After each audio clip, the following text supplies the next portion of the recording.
انہوں نے کہا وہ جانتے تھے کہ زرینہ بہت اسمارٹ ہے، لیکن انہیں اندازہ نہیں تھا کہ ان کی بانجی اتنی اسمارٹ ہے کہ وہ علی جیسے دل پسند نوجوان کے ساتھ اتنی تیزی سے ناطہ جوڑ سکتی ہے۔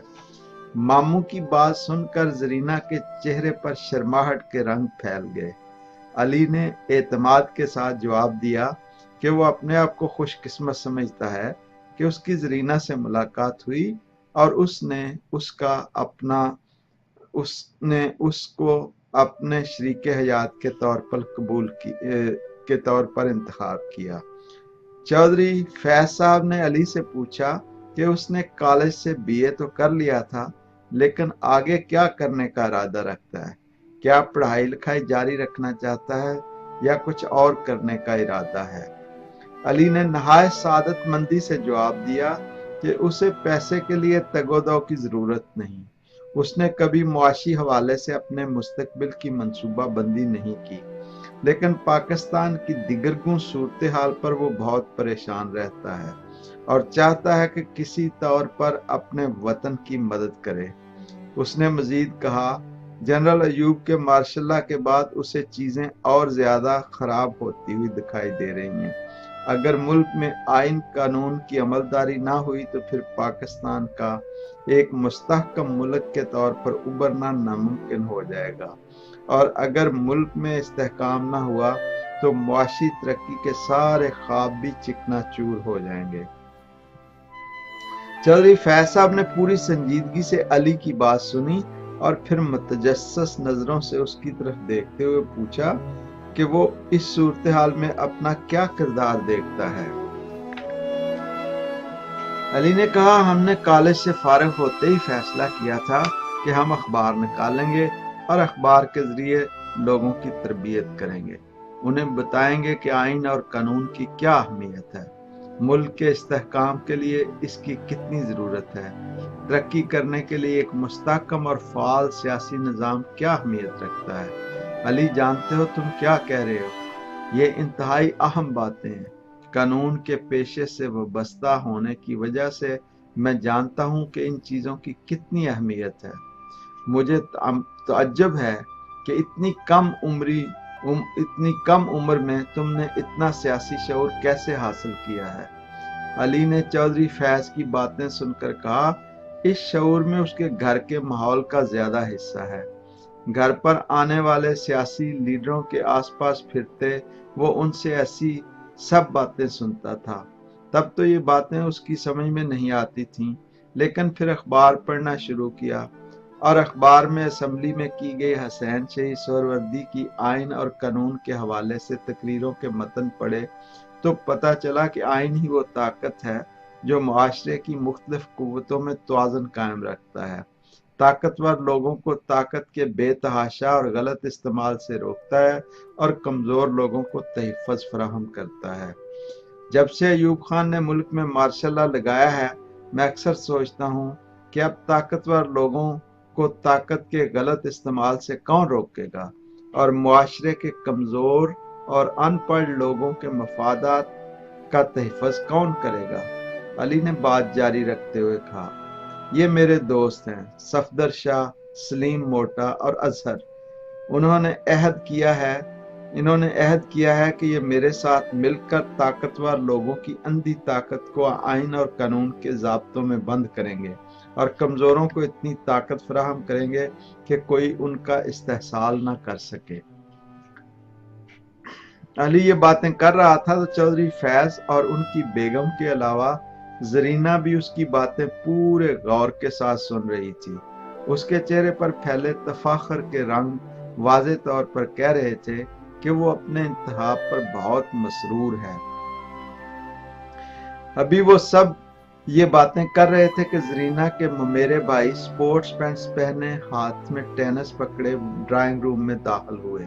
علی نے کھڑے ہو کر ان سے ہاتھ ملایا۔ انہوں نے خود کو مہمانوں سے متعارف کرایا۔ میں عمران ہوں، پہلے بڑے بھائی نے ٹینس ایک طرف رکھتے ہوئے کہا۔ میں جبران ہوں، پھر چھوٹے بھائی نے اپنا تعارف کرایا۔ ایسے میں علی کے دوستوں نے بھی کھڑے ہو کر یکے بعد دیگرے عمران اور جبران کے ساتھ ہاتھ ملائے اور انہیں اپنے نام بتائے۔ ابھی وہ ایک دوسرے سے اپنا تعارف کرا ہی رہے تھے کہ ایک خوش لباس باورچی نے آ کر ٹیبل پر کھانا چننے کی اطلاع دی۔ وہ سب ڈرائنگ روم سے اٹھ کر ملحقہ ڈائننگ روم میں چلے گئے۔ ڈائننگ روم کا ماحول بہت سحر انگیز تھا۔ دیواروں پر آویزاں سینریوں اور چھت پر لگی لائٹوں کے اہتمام سے محسوس ہوتا تھا کہ وہ رات کے وقت کھلے آسمان کے نیچے کسی انتہائی روح افزا مقام پر بیٹھے ڈنر کر رہے ہیں۔ ڈنر کے دوران چودھری فیض، ان کی بیگم اور ان کے بیٹوں عمران اور جبران نے پرلطف باتوں سے علی اور اس کے دوستوں کو احساس نہ ہونے دیا کہ وہ پہلی بار اس گھر میں بیٹھے ڈنر کر رہے تھے۔ انہیں محسوس ہوا وہ اس خاندان کا حصہ ہیں اور ہمیشہ کے لیے اس خاندان کے افراد خانہ کے ساتھ جڑے ہیں۔ ڈنر ختم ہوا تو سب اٹھ کر گھر کے گارڈن کے ساتھ ملحقہ لائبریری میں آ کر بیٹھ گئے۔ چودھری فیض نے دوبارہ علی سے اس کے اخبار کے پروجیکٹ کے بارے میں استفسار کیا۔ اس نے انہیں اس پروجیکٹ کی ساری تفصیلات بتائیں، اس ضمن میں اٹھائے گئے اقدامات کے بارے میں انہیں بتایا۔ میرے شہر سے اس سلسلہ میں ہونے والی ملاقات اور اسی دن فوجیوں کے ہاتھوں اپنے دوستوں کے اٹھائے جانے سے لے کر میجر امجد کے ذریعے ان کی رہائی کی بابت انہیں بتایا۔ زرینہ علی کی باتیں پورے انہماک کے ساتھ سن رہی تھی اور سوچ رہی تھی کہ وہ اس وقت علی کے ساتھ کیوں نہیں تھی جب یہ سب کچھ ہو رہا تھا۔ اسے قدرے غصہ بھی آ رہا تھا کہ محض اخبار نکالنے کی بات کرنے پر میئر اور مارشل لا کی انتظامیہ نے مشترکہ طور پر کس طرح علی اور اس کے ساتھیوں کی ہمت توڑنے کے لیے ان کے خلاف ایسے اقدامات کیے تھے جن کی قانون میں گنجائش نہیں تھی۔ آخر اس سے نہیں رہا گیا اور وہ بول اٹھی، ماموں، اس کرنل کے خلاف ایسا غیر قانونی کام کرنے کی وجہ سے کیا کوئی قانونی کارروائی نہیں کی جا سکتی؟ نہیں زری، اس کرنل کے خلاف کوئی کارروائی نہیں کی جا سکتی۔ مارشل لا کا مطلب ہی فوجیوں کو قانون سے ماورا کام کرنے کی کھلی چھٹی ہوتا ہے۔ وہ کچھ بھی کر سکتے ہیں۔ ان کے خلاف اگر ہم کسی عدالت میں جائیں گے تو عدالت ہمارا کیس نہیں سنیں گی، اگر سنیں گی تو کوئی کارروائی نہیں کرے گی، کیونکہ اس کی کارروائی ان فوجیوں کے حوالے سے غیر مؤثر رہے گی۔ پھر وہ دوبارہ علی سے مخاطب ہوئے، علی، پھر تم نے کیا فیصلہ کیا ہے؟ کیا تم اب بھی اخبار جاری کرنے کا ارادہ رکھتے ہو یا کچھ اور پلان ہے؟ سچ پوچھیں تو یہ سب کچھ اتنی تیزی کے ساتھ ہوا ہے کہ اس نے اپنے دوستوں کی طرف اشارہ کرتے ہوئے کہا، مجھے اپنی کیبنٹ کے ساتھ مشورہ کرنے کا موقع نہیں ملا۔ ان سب واقعات کے بعد ہم پہلی بار یہاں بیٹھے آپ کی موجودگی میں اخبار پروجیکٹ کی بات کر رہے ہیں۔ عمران اور جبران بھی علی کی گفتگو سن رہے تھے۔ انہوں نے علی سے سوال کر ڈالا، لیکن علی بھائی، یہاں کتنے لوگوں کو اخبار پڑھنا آتا ہے؟ اگر آپ اخبار نکالتے بھی ہیں اور معاشرے کے صرف 4-5% لوگ اخبار پڑھتے ہیں تو وہ تو کوئی انقلاب لانے سے رہے۔ اسٹیٹ پاور پر فوجیوں کا قبضہ ہے۔ اتنی تھوڑی تعداد میں اخبار پڑھنے والے لوگ اس پاور کو کیسے مجبور کر سکتے ہیں کہ وہ غیر آئینی اور غیر قانونی کاموں سے باز رہے؟ علی نے عمران اور جبران کی بات سنی تو کہا، تمہارا سوال بہت اہم ہے، لیکن اس سوال کی تفصیل میں جائے بغیر میں صرف اتنا کہوں گا کہ 1000 میل کا سفر بھی پہلے اٹھنے والے قدم سے شروع ہوتا ہے۔ اگر آپ پہلا قدم نہ اٹھائیں تو 1000 میل تو کیا، آپ 1 میل کا سفر بھی نہیں کر سکتے۔ اگر ہم یہ سوچ کر کہ ان قوتوں کے خلاف کچھ نہیں ہو سکتا خاموشی کے ساتھ بیٹھ جائیں تو پھر ان قوتوں کے غیر آئینی اور غیر قانونی کاموں کو کون روکے گا؟ یہ باتیں ابھی جاری تھیں اور سب چاہتے تھے کہ یوں ہی بیٹھے رہیں اور یہ باتیں چلتی رہیں، لیکن نیند رفتہ رفتہ سب کی آنکھوں میں اتر رہی تھی۔ علی نے چودھری فیض سے معذرت چاہی اور جانے کی اجازت مانگی۔ انہوں نے محبت سے زرینہ کی طرف دیکھا اور کہا کہ علی، تمہیں جانے کی اجازت دینا یا نہ دینا زری کا کام ہے۔ زرینہ نے بھی خواب بری نظروں سے علی کی طرف دیکھا اور کہا، ٹھیک ہے، اب بہت دیر ہو رہی ہے۔ پھر اس نے ڈرائیور سے کہا کہ وہ علی اور اس کے دوستوں کو ان کے گھر چھوڑ آئے۔ علی اور اس کے دوست سب کو شب بخیر کہہ کر گاڑی میں بیٹھے تو زرینہ اور اس کے ماموں اپنی فیملی کے ساتھ اس وقت تک باہر برآمدے میں کھڑے رہے جب تک گاڑی ان کی نظروں سے اوجھل نہیں ہو گئی۔ فصل 19۔ ایوب خان کے مارشل لا نے ملک کو ایک ایسی ڈگر پر ڈال دیا تھا جس سے لوگ پہلے سے آشنا نہیں تھے۔ کچھ وہ لوگ تھے جو مارشل لا کے کھلم کھلا خلاف تھے۔ حسین شہید سہر وردی ان لوگوں کے سرخیل تھے۔ علی اور اس کے دوست حسین شہید سہر وردی کی تائید کرتے تھے۔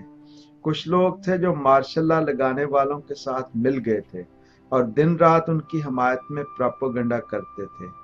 کچھ لوگ تھے جو عاشقی میں عزت سادات بچائے رکھنے کے قائل تھے، دل سے مارشل لا کو پسند نہیں کرتے تھے لیکن کھلم کھلا اس کی مخالفت بھی نہیں کرتے تھے۔ یہ تقسیم ساری پاکستانی سوسائٹی میں تھی۔ ان میں سے ہر قبیل کے لوگ ہر طرح کے سوشل گروپ میں پائے جاتے تھے۔ سیاستدانوں، وکیلوں، صحافیوں، مزدوروں، کسانوں، طالب علموں اور عام لوگوں میں یہ تقسیم واضح طور پر دیکھی جا سکتی تھی۔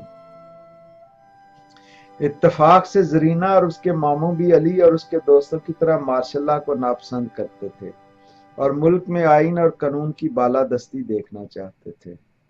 زرینہ نوجوان ہونے کی وجہ سے زیادہ جوش و جذبے کے ساتھ پاکستان کے سیاسی افق پر نمودار ہونے والے بھوت کے خلاف آواز اٹھانے کے حق میں تھی، لیکن چودھری فیض قانون کے دائرے میں رہتے ہوئے اقدامات کرنے کے حامی تھے۔ ان کا نقطہ نظر تھا کہ فوجی حکومتیں انتہائی متشدد ہوتی ہیں اور سادہ لوگ اپنی سادگی کی وجہ سے ان کے ظلم و ستم کا تختہ مشق بن جاتے ہیں۔ وہ صرف ایک نامی گرامی وکیل ہی نہیں تھے، ان کی بین الاقوامی حالات و واقعات پر بھی گہری نظر تھی۔ انہیں خوب اندازہ تھا کہ لاطینی امریکہ اور افریقہ میں فوجی انقلابات کے نتیجے میں وہاں کتنا خون بہا ہے اور لوگوں پر کیا کیا ستم ڈھائے گئے۔ جب بھی ان کی زرینہ، عمران اور جبران سے اس مسئلے پر بات ہوتی، وہ انہیں ہمیشہ یہی کہتے کہ صحت مند نظریات رکھنا بہت ضروری ہے اور اصولی چیزوں پر اسٹینڈ لینا بھی اہم ہے، لیکن کسی چیز کی حمایت یا مخالفت کسی ایسے طریقے سے نہیں ہونی چاہیے کہ اس نتیجے میں انسان کی اپنی سلامتی خطرات سے دوچار ہو جائے۔ ڈنر پر ان سے ہونے والی بات چیت کو علی نے پوری توجہ سے سنا تھا، اس لیے وہ چاہتا تھا کہ اخبار پروجیکٹ پر ایک بار پھر اپنے دوستوں اور حامیوں کے ساتھ تبادلہ خیال کرے۔ چنانچہ اگلے دن جب اس کی صفدر شاہ سلیم موٹے اور اظہر سے ملاقات ہوئی تو اس نے ان سے کہا کہ گزشتہ چند دن کے واقعات میں اخبار پروجیکٹ پر ان کی بات چیت نہیں ہو سکی اور وہ چاہتے ہیں کہ آج اس مسئلے پر نئے رونما ہونے والے واقعات کی روشنی میں تفصیلی بات چیت کی جائے۔ سب نے کہا یہ بہت اچھا خیال ہے۔ حالات کا تقاضا ہے کہ ہم کوئی ایسا کام کریں جس سے ملک میں آئین اور قانون کی بالادستی قائم کرنے میں مدد مل سکے۔ اخبار ایک بہت اچھا ذریعہ ہے لوگوں کو ایک پلیٹ فارم پر لانے کا، لوگوں کی سوچ میں ہم آہنگی پیدا کرنے کا اور لوگوں کو ایسے کام پر آمادہ کرنے کا جس سے ملک میں وہ تبدیلیاں لائی جا سکیں جن کے نتیجے میں ملک ایک ترقی پسند جدید ریاست بننے کے راستے پر چل نکلے۔ لیکن اس دن کے فوجیوں کے ہمارے ساتھ سلوک سے مترشح ہوتا ہے کہ وہ ہمیں نارمل طریقے سے کوئی کام نہیں کرنے دیں گے۔ صفدر شاہ نے علی کی بات آگے بڑھاتے ہوئے کہا، دیکھیں ایک چیز جس کی ہمیں سمجھنے کی ضرورت ہے وہ یہ ہے کہ فوجیوں کی طاقت اس چیز میں ہے کہ ملک میں آئین نہ بننے پائے اور اگر بنے تو اسے چلنے نہ دیا جائے، جیسا کہ اسکندر مرزا نے کیا ہے۔ فوجیوں کے ساتھ وہ لوگ بھی اس کام میں شامل ہو جاتے ہیں جو آئین کی موجودگی میں اپنی خلاف قانون سرگرمیاں جاری نہیں رکھ سکتے۔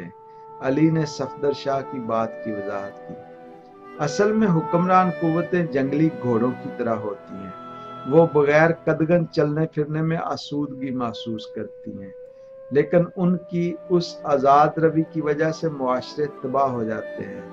لہذا ضروری ہو جاتا ہے کہ ان جنگلی گھوڑوں کو سدھایا جائے، ان کو آئین کی لگام ڈالی جائے تاکہ وہ ہمیشہ معاشرے کی بہتر انداز میں خدمت بجا لائیں۔ علی نے اپنی بات جاری رکھتے ہوئے کہا، لیکن ہمیں ان جنگلی گھوڑوں کا کیا کرنا ہے جو وردی پہن کر اب شہروں میں گھس آئے ہیں؟ سلیم موٹے نے علی سے پوچھا۔ جب میں نے اخبار نکالنے کی بات کی تھی تو اس سے میرا یہی مقصد تھا کہ ہم ان گھوڑوں کو آئین کی لگام ڈالنے کے لیے عوام کو اس بات پر آمادہ کریں کہ وہ ابھی سے انہیں بیرکوں میں واپس بھجوانے کے لیے دباؤ ڈالیں۔ اگر یہ ٹک گئے تو ان سے جان چھڑانا مشکل ہو جائے گا۔ علی نے سلیم موٹے کی بات کا جواب دیتے ہوئے کہا۔ ابھی وہ صحن میں بچھی کرسیوں پر بیٹھے یہ بات کر رہے تھے کہ زرینہ گھر کے دروازے سے اندر داخل ہوئی۔ زرینہ کو دیکھتے ہی علی کا وہ حال ہوا جو دھوپ چڑھے سو کر اٹھنے والے کا سورج کو دیکھ کر ہوتا ہے۔ کیا چل رہا ہے سب دوستوں میں؟ لگتا ہے کسی خاص مسئلے پر سوچ بچار ہو رہا ہے۔ ہاں بابی، ہم اخبار پروجیکٹ پر بات کر رہے تھے، سلیم موٹے نے زرینہ کی بات کا جواب دیتے ہوئے کہا۔ لیکن آپ یہ بتائیں، کیا آپ کچھ چائے وغیرہ لیں گے؟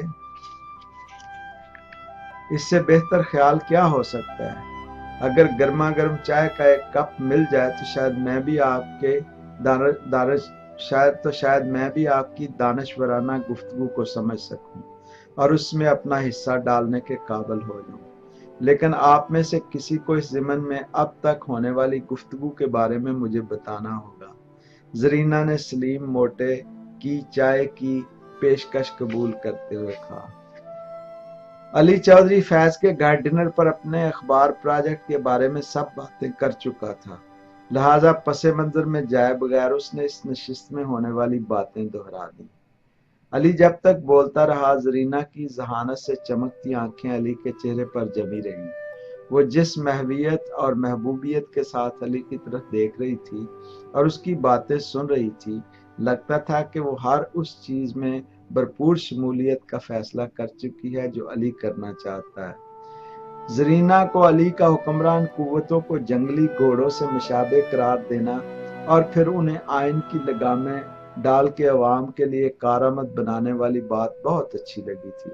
اسے محسوس ہوا علی نے پاکستان کے انتہائی پیچیدہ مسائل اور ان کے حل کو اس ایک سادہ سی مثال میں بیان کر کے کوزے میں دریا بند کر دیا ہے۔ علی کی باتیں سن کر زرینہ نے کہا، اخبار کا آئیڈیا بہت اچھا ہے، لیکن مجھے لگتا ہے کہ تبدیل ہوتے ہوئے حالات میں اس پر عمل کرنا ممکن نہیں ہوگا۔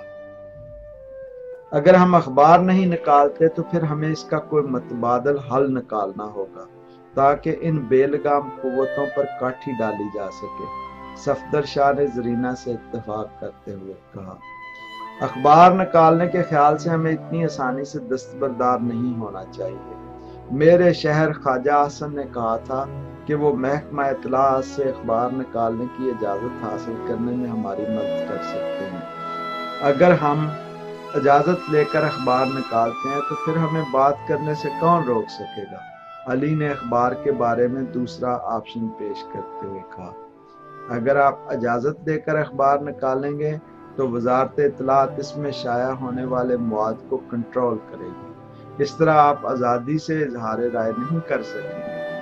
زرینہ نے علی کے اٹھائے گئے نقطے پر رائے دیتے ہوئے کہا، ملک میں ملٹری کا اقتدار پر قبضہ ایک بہت بڑا چیلنج ہے۔ اس چیلنج سے نبٹنا آسان کام نہیں۔ حسین شہید سہروردی پاکستان بننے سے پہلے متحدہ بنگال کے چیف منسٹر تھے۔ پاکستان بننے کے بعد قانون ساز اسمبلی کے ممبر تھے۔ اس کے بعد پاکستان کے وزیر اعظم بنے۔ ان کو ان ملٹری والوں نے گھر پر نظر بند کر رکھا ہے۔ بہت سے اور سیاستدان بھی گھروں پر نظر بند ہیں یا جیلوں میں ہیں۔ میں نے تو یہ بھی سنا ہے کہ کوئی نیا قانون لایا جا رہا ہے جس کے ذریعے ان سیاستدانوں کو عمر بھر کے لیے سیاست بدر کر دیا جائے گا۔ زرینہ کی رائے سن کر علی نے بات مزید آگے بڑھائی۔ علی، تم ٹھیک کہتے ہو۔ لگتا ہے اس ملک میں سیاست کو شجر ممنوعہ بنایا جا رہا ہے۔ ایسے حالات پیدا کیے جا رہے ہیں کہ اصل سیاسی لوگ سیاست سے باہر ہو جائیں۔ اور ان کی جگہ غیر سیاسی لوگوں کو ریاست پر مسلط کر دیا جائے۔ اور اس پر ستم یہ ہے کہ ہمارا معاشرہ شدید نظریاتی تقسیم کا شکار ہے۔ ملا پاکستان کو مذہبی ریاست بنانا چاہتے ہیں۔ ان کی جدید ریاستی امور سے ناآگاہی کا حال یہ ہے کہ وہ کہتے ہیں کہ پاکستان کو آئین کی ضرورت نہیں، قرآن ہی ہمارا آئین ہے۔ کوئی ان سے نہیں پوچھتا کہ قرآن آئین کا متبادل کیسے ہو سکتا ہے۔ آئین ریاست چلانے کی دستاویز ہے، جبکہ قرآن انسانوں کی روحانی معاملات میں رہنمائی کرتا ہے۔ ریاست چلانا ایک سنجیدہ اور پیچیدہ کام ہے۔ ریاست کی صحت پر اس کے شہریوں کی صحت اور سلامتی کا انحصار ہوتا ہے۔ ملا اگر ایک انتہا پر ہیں تو مارکسسٹ دوسری انتہا پر ہیں۔ وہ بھی آئین کی بات کرنے کی بجائے انقلاب کی بات کرتے ہیں، حالانکہ پاکستان جیسے ملک میں جس میں حکمران طبقات حکمران طاقتوں کی مدد سے جنگلی گھوڑوں کی طرح ہر چیز کو چراگاہ سمجھتے ہوئے رونٹ ڈالنا چاہتے ہیں، ان کو آئین کی لگامیں ڈالنا ضروری ہے۔ ایک بار یہ آئین کی حدود قبول کر لیں تو رفتہ رفتہ عوام کو حقوق دینے پر مجبور ہو جاتے ہیں۔ زرینہ یہ باتیں کر رہی تھی تو علی اور اس کے دوست سر نے اڑائے پوری توجہ اور دلچسپی سے اس کی گفتگو سن رہے تھے۔ انہیں تعجب تھا کہ زرینہ کے خیالات میں کتنی روشنی تھی۔ وہ سوچ رہے تھے کہ زرینہ کی شکل میں انہیں ایک خوبصورت بھابھی کے علاوہ ایک واضح اور روشن سوچ رکھنے والی ساتھی بھی مل گئی ہے۔ اظہر جو کہ زرینہ کی باتیں زیادہ انہماک کے ساتھ سن رہا تھا، کہنے لگا، میرا مشورہ یہ ہے کہ ہمیں فی الحال اخبار کے پروجیکٹ کو نہ ختم کرنا چاہیے نہ فوراً شروع کرنا چاہیے۔ ہمیں ابھی تیل اور تیل کی دھار دیکھنی چاہیے۔ بہتر ہوگا ہم اس وقت تک تحمل سے معاملات کا جائزہ لیں جب تک ملٹری حکومت مکمل طور پر اپنے کارڈ ٹیبل پر نہیں رکھتی۔ اپنی اسٹریٹجی بنانے سے پہلے لازمی ہے کہ ہمیں ان کے عزائم کا مکمل طور پر ادراک ہو۔ زرینہ نے کہا، اسے اظہر کی بات میں زیادہ وزن دکھائی دیتا ہے۔ علی نے کہا، اگر یوں ہے تو ٹھیک ہے، ہم فی الحال اخبار پروجیکٹ پر دیکھو اور انتظار کرو کی پالیسی پر عمل کریں گے، اور اس دوران اپنے دوسرے آپشنز پر غور و فکر جاری رکھیں گے۔ علی، لیکن جو پروجیکٹ ہم نے شروع کیا ہے اس کے بارے میں بھی ہمیں جلد کچھ کرنا ہوگا۔ میں چاہتی ہوں کل ہم گاؤں جائیں اور تم میرے والدین سے مل لو۔ میرے ماموں اور ان کے خانوادے سے تم مل ہی چکے ہو، ان سب کو تم بہت پسند آئے ہو۔ اب میرے والدین سے بھی مل لو گے تو میرے لیے آسانی پیدا ہو جائے گی۔ زرینہ نے مشورہ دیا، ٹھیک ہے، جو حکم سرکار کا، کل ہم سب تمہارے گاؤں جائیں گے۔ علی نے محبت بھرے لہجے میں زرینہ سے اس کے گاؤں جانے کی حامی بھرتے ہوئے جواب دیا۔ فصل 20۔ اگلے دن علی اور اس کے دوست دن چڑھے صحن میں بچھی کرسیوں پر دھوپ میں بیٹھے چائے پی رہے تھے کہ چودھری فیض صاحب کا ڈرائیور آ پہنچا۔ بی بی نے کہا کہ آپ سب تیار ہو کر میرے ساتھ چلیں، انہوں نے آپ کے ساتھ گاؤں جانے کا پروگرام بنا رکھا ہے۔ اس نے علی اور اس کے دوستوں کو زرینہ کا سندیشہ دیا۔ سب بھاگم بھاگ چند منٹوں میں تیار ہو کر چودھری فیض کے ڈرائیور کے ساتھ ان کے گھر جا رہے تھے۔